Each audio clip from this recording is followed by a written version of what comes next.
और सीएम साहब, मैं आपसे कहना चाहूंगा कि जब आप फार्म हाउस पे बॉटल लेके बैठते तो बॉटल के साथ उसके और भी कुछ जिम्मेदारियां होती। आप बॉटल के साथ खारा लेते, चिकन लेते, मटन लेते, अचार लेते, तो उसके ये साथ जरूरी रहता। उसी तरीके से आप लॉकडाउन अगर लगाए तो लॉकडाउन के साथ जिसके घरों में तबीयत खराब है उनका ऑक्सीजन का सिस्टम क्या है, कैसा वो लोग ऑक्सीजन के लिए कोशिश करेंगे, कैसा उन लोग हॉस्पिटल जाएंगे। अस्सलाम वालेकुम।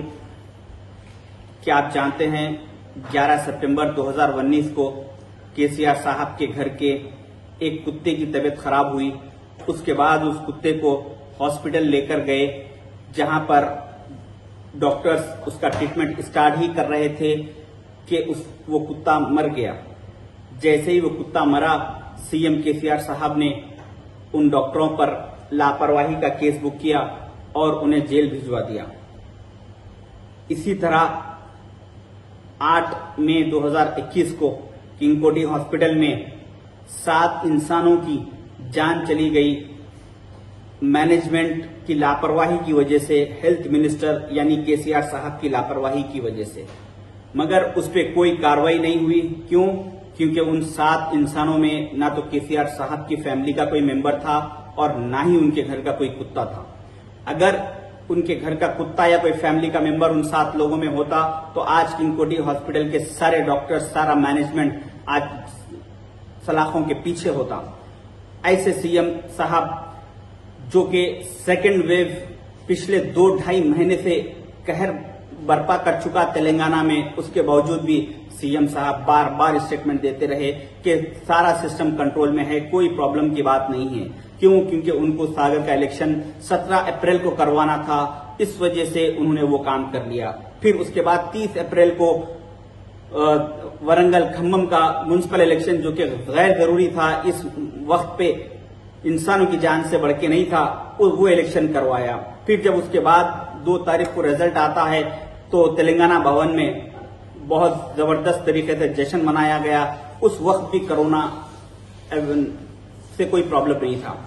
जैसे ही फिर उसके बाद 3 तारीख से अपने पर्सनल दुश्मनी निकालने के लिए एक हेल्थ मिनिस्टर ईटला राजेंद्र साहब के ऊपर कुछ एलिगेशंस लगाकर उन पे कार्रवाई शुरू की गई और मीटिंग्स बुलाए गए, इंक्वायरी बिठाई गई, मगर जब भी कोरोना कुछ नहीं था।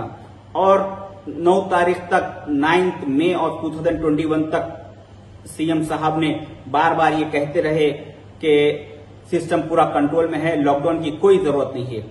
जैसे ही सब हो चुके उनके काम होने के बाद ईद से, रमजान की ईद से 2 दिन पहले अचानक उन्होंने लॉकडाउन का ऐलान कर दिया।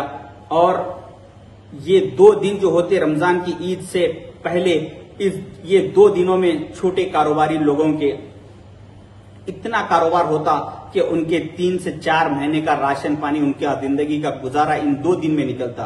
करोड़ों रुपए का कारोबार होता छोटे कारोबारियों का। बड़ों की तो कोई बात करने की जरूरत नहीं है, फर्क नहीं पड़ता बड़े कारोबारियों को। मगर सीएम साहब को जब तक के इनके पूरे काम कंप्लीट नहीं हुए थे, कोरोना से कोई प्रॉब्लम नहीं था। जैसे इनके काम कंप्लीट हो गए, इन्होंने लॉकडाउन का ऐलान कर दिया और सोने पे सुहागा। साथ ही साथ इन्होंने 6 बजे से 10 बजे तक सारे कारोबारियों को, हर किसी को छूट दी। शराब की दुकान पे कोई पाबंदी नहीं है 4 आदमी रहना या 40 आदमी रहना, और किराने की दुकान पे कोई पाबंदी नहीं है, और किसी भी दुकान पे कोई पाबंदी नहीं है, होटल पे पाबंदी नहीं है, पान शॉप पे पाबंदी नहीं है। मगर पाबंदी है तो एक मस्जिद पे पाबंदी है। मस्जिद में ईद के दिन सीएम साहब ने पाबंदी लगवा दी। तो ये सीएम साहब का असली चेहरा, जो कि हमारे महमूद अली साहब, वक्फ बोर्ड चेयरमैन सलीम साहब, जो बार बार रटते रहते हिंदुस्तान के सबसे नंबर 1 सेकुलर सीएम, ये आप लोग रटना छोड़ दीजिए। क्यों?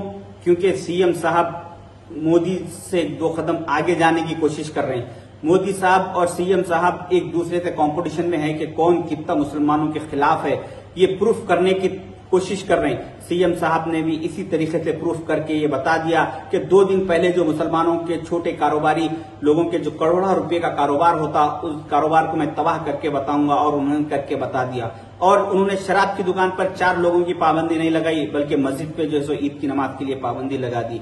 तो ऐसे लोग, और सीएम साहब, मैं आपसे कहना चाहूंगा कि जब आप फार्म हाउस पे बॉटल लेके बैठते तो बॉटल के साथ उसके और भी कुछ जिम्मेदारियां होती। आप बॉटल के साथ खारा लेते, चिकन लेते, मटन लेते, अचार लेते, तो उसके ये साथ जरूरी रहता। उसी तरीके से आप लॉकडाउन अगर लगाए तो लॉकडाउन के साथ जिसके घरों में तबीयत खराब है उनका ऑक्सीजन का सिस्टम क्या है, कैसा वो लोग ऑक्सीजन के लिए कोशिश करेंगे, कैसा उन लोग हॉस्पिटल जाएंगे, क्योंकि एम्बुलेंस की सर्विस बराबर नहीं है, कोई चीज की सर्विस बराबर नहीं है। तो ये लोगों के लिए क्या रहेगा, गरीब कारोबार जो करने वाले लोग हैं, रोजमर्रा की जिंदगी वाले, उन लोग क्या खाएंगे। उस लॉकडाउन के साथ ये चीजें भी आप देखना चाहिए था, जैसा कि आप बॉटल के साथ हर वो उसके साथ की चीजों को देखते। तो मैं लोगों से गुजारिश करूंगा कि जिसके पास भी जो भी गैस का ऑक्सीजन की कमी है, मेडिसिन की कमी है, बेड्स की कमी है, वो लोग सोशल मीडिया पे वीडियो बनाएं और अपना नाम, अपना पता, अपना एड्रेस के साथ अपलोड करें कि मेरे पास आज ये चीज की मेरे को जरूरत है और ये चीज की हमारे पास अवेलेबल नहीं है। तो हम इसके लिए क्या करें। अगर हर आदमी ऐसा करना शुरू करेगा तो उसके बाद सीएम साहब की अकल ठिकाने आएंगी।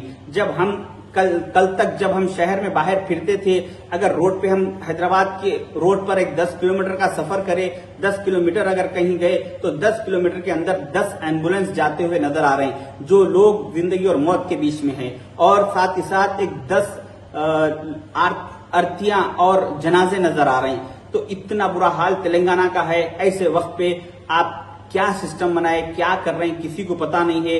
तो मैं लोगों से गुजारिश करूंगा कि तेलंगाना के जो हालात है आप सोशल मीडिया पे बताइए, आप बताकर ऑक्सीजन की हर वो कमी को शो कीजिए मीडिया में। उसके बाद ही सीएम साहब की अकल ठिकाने आएंगी और आपको अवेलेबिलिटी मिलेगी। अगर आप नहीं बताएंगे तो आप ऐसी परेशान होते रहेंगे और सब अपनी अपनी जगह ऐसी परेशान होते रहेंगे।